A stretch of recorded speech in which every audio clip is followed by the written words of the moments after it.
Nós paramos no ponto onde, então, Ruth, ela é abençoada, né? Pelo fato de tomar essa atitude de fé, essa posição e essa disposição de seguir não só a sua sogra, mas ela abraça, né? Ela, de fato, ela não só pelo vínculo com a sogra, mas ela, de fato, ela aceita a expressão que a gente usa, né? A fé cristã. Né? Se fosse, lógico, hoje não tinha essa expressão e nem essa ideia no Antigo Testamento. Mas ela abraça o Deus da sua sogra e não só por causa do vínculo natural e afetivo, não. Então, isso aqui a gente precisa também pontuar, tá? Vamos lá. Então, nenhum crente, olha, é interessante, porque ela é recompensada, né, pelo fato de tomar essas atitudes, de agir pela fé, e ela é recompensada. Só que ela não fez isso para ser recompensada. Tá? E eu anotei aqui, ó, nenhum crente trabalha simplesmente por recompensa. Fato, claro, eu estou falando do crente maduro, né? Eu sei que tem alguns irmãos equivocados que eles fazem algumas coisas esperando já outra, né? É mais ou menos assim, um interesse mesmo, um interesse egoísta. A gente deve fazer o que a gente faz, amados, seja diretamente para Deus. Opa, agora veio, a coisa boa. Agora eu fiquei feliz demais, alegre. Sou igual Jesus, aquele que Deus me deu, não posso perder nenhum, não. Não tem como. Né? Agora veio, aí está todo mundo que estava no começo, coisa boa. Quando até surge um que não estava no começo, aconteceu na aula de segunda-feira. Na segunda chamada apareceu um aluno lá que não estava. Falei, opa, vamos fazer outra chamada que aparece outros. Mas bora lá.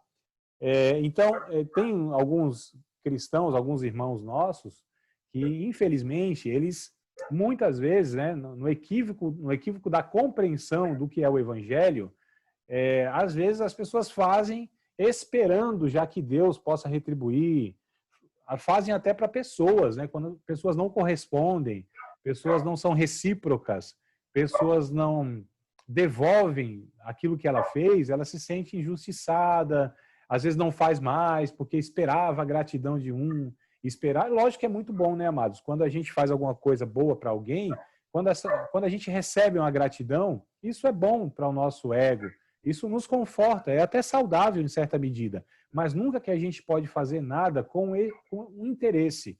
Por que nós fazemos o que fazemos? Por que os discípulos e as discípulas de Jesus fazem o bem? Não é para ter de volta aquilo. A gente não está plantando porque a gente quer uma semeadura. Se vier, é ótimo, muito bom, né? É muito bom quando a gente planta e a gente tem um resultado positivo daquilo, né? Mas nós plantamos porque Jesus nos disse para plantar o bem. A gente faz o bem porque nós somos discípulos de Cristo. Nós perdoamos porque nós entendemos, inclusive, que nós fomos perdoados, né? Nós ajudamos e abençoamos pessoas, não é porque nós vamos cobrar dela lá na frente quando precisarmos, né? Alguns, infelizmente, fazem isso. Eu não dou oferta, dinheiro na igreja, não ajudo uma ONG, não ajudo uma pessoa, visando que quando eu precisar eu vou recorrer também. Não é nesse sentido. Esse não é o espírito cristão, né? Não é o pensamento correto.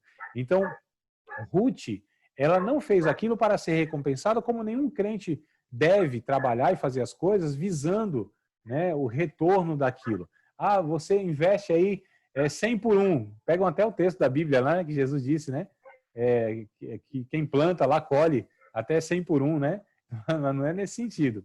Até o texto, se a gente for estudar e ler direitinho, Jesus disse lá, vocês vão ter mesmo 100 casas, deixaram a sua casa, vai ter 100 casas a mais. Deixaram lá a família, vai ter 100 vezes mais. Inclusive, vai ter 100 vezes mais campos com perseguição, está escrito lá. Então, o povo precisa prestar muita atenção nesse texto aí, tá certo, irmão? Porque isso é um investimento que nenhuma rentabilidade nesse mundo dá, né? Então, não é nesse sentido que Jesus ensinou que a gente vai ter essa colheita, é que a gente deve fazer essas coisas simplesmente pelo fato de que elas são corretas. Então, por que faço o que faço? Porque é correto fazer. Não é porque vai dar certo, não é porque eu vou ter vantagem, é porque eu sou discípulo de Jesus, eu não posso fazer outra coisa a não ser o que Jesus disse para eu fazer. Então, mas é claro que é comprovado que Deus opta, olha só, né, por dá-la, ou seja, a recompensa. Tá? No caso de Ruth, 4 foram as ações do Senhor, e é daqui para frente que a gente vai estudar isso. Então, assim, nenhum crente trabalha simplesmente pelo fato de ser recompensado. Mas é fato que Deus, ele se compraz, Deus, ele tem o prazer, amados, de nos recompensar, de nos abençoar, tá certo? Graciosamente. Não é como uma retribuição justa, não. Porque o que Deus nos dá é sempre além daquilo que merecemos. É sempre abundante. Deus é generoso, Deus transborda de generosidade. Tudo que nós fizermos neste mundo, na verdade, nós não merecemos muita coisa, não merecemos nada. Em relação a Deus, eu estou dizendo, tá? Em relação a Deus. Porque Deus nos deu a vida, amados. O que nós poderíamos dar em troca, em pé de igualdade, para falar, Senhor, agora está 0-0, se eu fizer mais alguma coisinha, o Senhor entra em dívida comigo. Não tem condição nenhuma, né, de lidarmos assim com Deus, infelizmente. Como eu disse, uns não compreendem isso e lida com Deus como se fosse uma barganha. Ó, Senhor, fui fiel, agora o Senhor precisa me socorrer nessa situação. Ah, Senhor, eu sempre fui dizimista e agora eu nessa pindaíba lascada aqui, ninguém me ajuda, o Senhor não abre uma porta e a pessoa se sente injustiçada. Quer dizer, já fez num pensamento totalmente equivocado, né? Já teve uma postura que não foi cristã.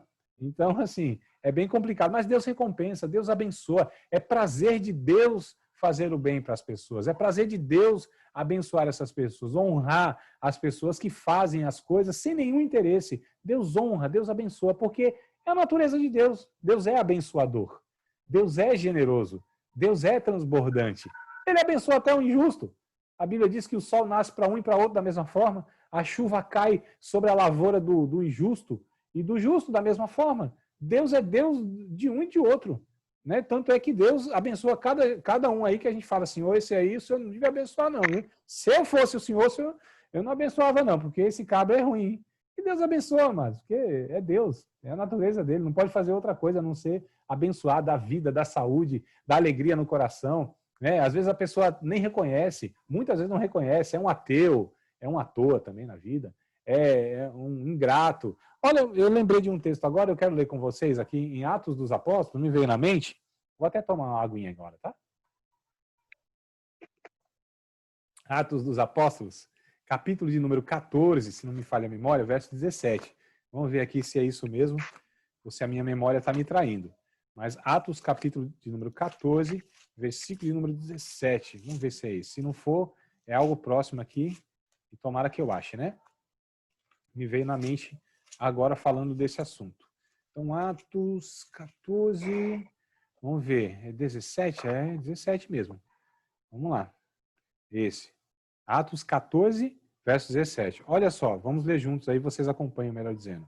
Contudo, né, Paulo está falando, é importante nós entendermos o contexto, Paulo está falando a pessoas pagãs, idólatras, tá certo?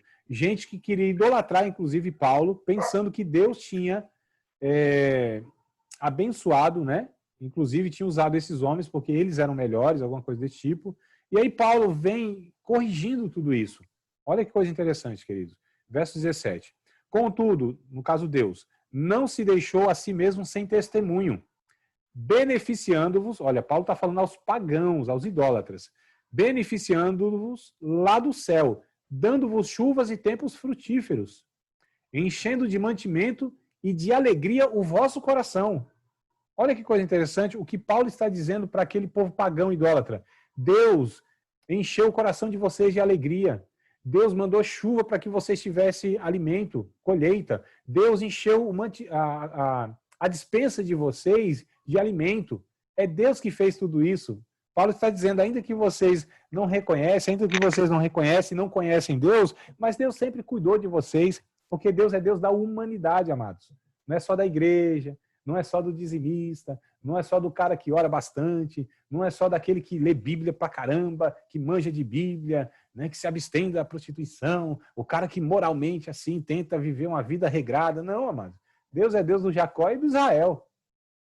É a mesma pessoa, eu sei. O Jacó e Israel é a mesma pessoa. Mas o Jacózão é aquele atrapalhado, vocês sabem, um 7-1, enganador, aquela coisa toda, né? E o Israel é aquele que foi transformado por Deus. Deus é Deus de um e do outro. Deus é Deus do muito fiel e do pouco fiel. Deus é Deus do cara leal e é Deus do cara vacilão. Tem uns crentes que são vacilão. E a gente vacila na vida muitas vezes, né? Então, assim, Deus ele não é alterado e Deus, ele não abençoa por causa de nós, e sim apesar de nós. Eu tenho falado isso para vocês em tantas matérias aí e tantos cursos, a mesma coisa, né? Então, Deus abençoa a gente porque Ele é bom, amados. Porque se fosse depender da nossa fidelidade, nós estávamos perdidos, literalmente, em todos os sentidos, né? Mas Deus recompensa, Deus, Ele tem esse prazer e Ele fez isso aqui com Ruth. Olha só, deixa eu ver aqui se eu consigo estar falando mais algum ponto. Eu acho que eu vou falar sim, mais algum ponto aqui, tá? Então, entrando no segundo tópico, o primeiro tópico é esse que eu acabei de acabar, que Deus recompensa a refugiada, Ruth, né? Então, Deus recompensa ela. Segundo tópico, eu vou iniciar aqui, talvez não acabe, mas vou iniciar. Ele ampliou os horizontes de Ruth, né? É o segundo tópico aí. A religião moabita, obviamente, significava pouco para Ruth. Ruth não, parece que não era muito, assim, devota da religião dela, né? Pagã dos moabitas.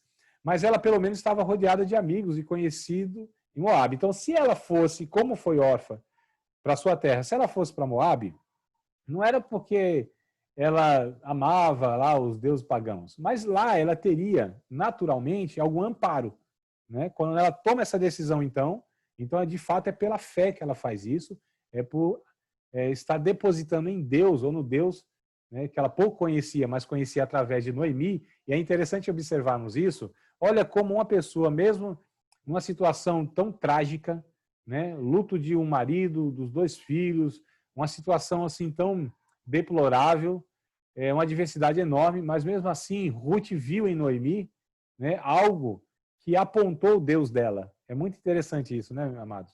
Mesmo nas nossas fragilidades, nas nossas adversidades, nos momentos ruins da nossa vida, nós ainda podemos estar mostrando para Deus as pessoas. Nas nossas fragilidades, inclusive, porque a gente pensa que cristão é sempre, e o testemunho de fé é sempre que a pessoa assim tá, sabe, lidando com tudo na vida de uma maneira correta. Não, ou de uma maneira assim, né, como se deve nada, mas às vezes a gente tem grande dificuldade em lidar com um monte de coisa, enfrentar um monte de problema e tal, mas nessas fragilidades nós podemos. Nos nossos pecados, observe isso aqui que eu vou falar, eu não ser mal entendido aqui. Nos nossos pecados, até neles, nós podemos honrar a Deus. Em que sentido que eu estou me referindo? Amados, quando a pessoa, muitas vezes, ela não peca feio, socialmente, que todo mundo vê, né? Quando ela, aos olhos das pessoas, ela é uma pessoa corretinha, uma pessoa que dá conta, né, aparentemente, das coisas, essas pessoas, elas não são tão conhecidas ou não se fazem tão conhecidas nessas situações que aparentemente está tudo controlado. Eu quero ver o dia que ela vacila e cai num pecado. Eu quero ver um dia que ela não dá conta de uma situação, né? Eu quero ver um dia que ela, que de vez em quando, cola as placas da tilt, doida, né? Às vezes a gente vê isso nos homens de Deus, nas mulheres de Deus na Bíblia, né? Essa ideia de que todo mundo é sempre super crente, lida com isso, irmãos, é muito perigoso, muito perigoso. Você passar essa imagem, nós somos humanos, né? O que Deus pede para nós é sinceridade, apenas isso, é o que Davi tinha. Porque pecador como Davi e nós, não tem diferença, nós somos pecadores. Então Deus sabe que nós não vamos dar conta desse trem mesmo.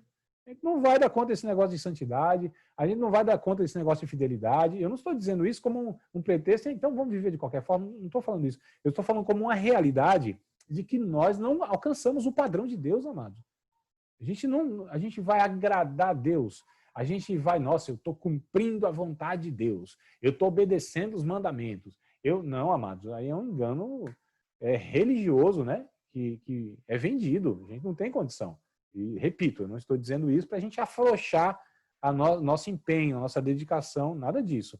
Mas só para não cair em desespero quando a gente cai em algum erro. Até rimou agora, podia fazer um refrãozinho, a música. Então, olha só, e não cair em desespero quando a gente cai em algum erro. Que essas pessoas que levam muito na questão da moral, da lei, quando elas caem, amados, nossa, a queda dessas pessoas são grandes e angustiantes. As pessoas, elas nem se perdoam, elas sabem, e as outras pessoas nem perdoam porque essa pessoa muitas vezes passou uma imagem de que era superior e dava tudo, né, com tudo muito bem. Então a gente precisa ser quem nós somos. Quem nós somos, sinceros diante de Deus, mas que às vezes não dá conta, peca e erra, mas não se conforma com o pecado, mas ama a Deus mesmo assim. Então, o que eu quero dizer é que mesmo nessas situações adversas, né, como é o caso de Noemi, ela conseguiu, de alguma maneira, impressionar, colocar a impressão de Deus na vida de Ruth. Algo muito interessante que eu acho, né? Então, aqui só completando, né? Era a coisa mais arriscada entrar em outro país. Veja bem, que Ruth estava fazendo. Estava indo para outro país que não era dela, a cultura não era dela, ela não tem ninguém. Vai que essa Noemi morre, irmão. Já pensou um negócio desse? Ela tinha Noemi como, né, uma referência, alguém lá. E se essa mulher morre? Quem é que sabe se essa mulher já tinha uns 100, 200 anos, alguma coisa assim? Vai que Ruth vai, não tem parente, não tem ninguém, não conhece ninguém, de repente não fala a língua, né? E tal. E de repente a mulher morre bem entrando no país, assim, entrando em Belém, entrando na cidade, morre lá na fronteira. Já pensou? Essa mulher ia ficar desamparada, né? Então era arriscado ela estar indo para lá. Tanto é que no capítulo 2, do livro de Ruth, verso 22, 2 e 22 de Ruth, né, a Noemi fala para Ruth não ir para outros campos, e sim com as moças naquele campo, porque seria arriscado, para não descobrir ela. Então, ela era uma refugiada, ela estava indo num país, numa cultura, numa língua, ou seja, num povo que não era seu, então ela estava desprotegida em todos os sentidos, queridos. Tá? Desprotegida, e mesmo assim ela vai, confiando em Deus, e é um termo muito interessante depois aqui que a gente vai ver, eu acho que eu não vou conseguir estar completando não, vou, acho que dar uma vírgulazinha aqui na aula, e a gente continua desse ponto para a aula que vem, se Deus quiser, na próxima quarta, e aí vocês me lembram, tá? Para a gente pegar desse ponto aqui, que era coisa arriscada entrar em outro país para Ruth. Tudo bem, queridos? Tranquilo? Senão eu vou estender muito aqui. Eu não quero esgotar vocês. A proposta é de uns 45 a 50 minutos, né? Estourando 1 hora. E acho que já deu isso aí de tempo. Grupo do WhatsApp, viu, André? Fica lá à disposição de vocês. Manda lá as dúvidas. Leiam lá os 4 capítulos, o livro de Ruth. Vamos continuar a conversa amanhã, sexta, segunda, terça e outra quarta também, até chegar a aula. E para a gente discutir, vocês tirarem dúvida, vou estar à disposição lá, tá bom? Amados, quem não é inscrito no canal, se inscreve no canal, dá um likezinho assim, ó. Dá um likezinho se você acha interessante o conteúdo, isso fortalece o canal, isso potencializa a gente alcançar outras pessoas, né? O YouTube, essas mídias entendem que quanto mais visualizações, quanto mais likes e comentários, né, isso vai se estendendo aí, tá? Então, são detalhezinhos assim que é importante. Não é que eu quero visualizações, essas coisas para mim não me encanta, não. Mas, assim, essas coisas contribuem para que a gente possa levar os vídeos e o conteúdo adiante. Então, dê um likezinho lá se você gostar. Algum comentário, se você quiser fazer lá, também pode fazer. Compartilhe à vontade, como eu disse. Se inscreve no canal. Tudo bem, queridos? Tá bom? Deus abençoe vocês, tá? Deus faça resplandecer o rosto dele sobre vocês. Deus tenha misericórdia de todos nós. Deus levante sobre vocês e sobre eu também o seu rosto, nos favoreça e nos dê a paz, tá bom? Deus abençoe, boa noite para vocês. Em nome de Jesus, quarta-feira nós estamos juntos, tá bom? Fiquem na paz, queridos. Deus abençoe a todos e a todas.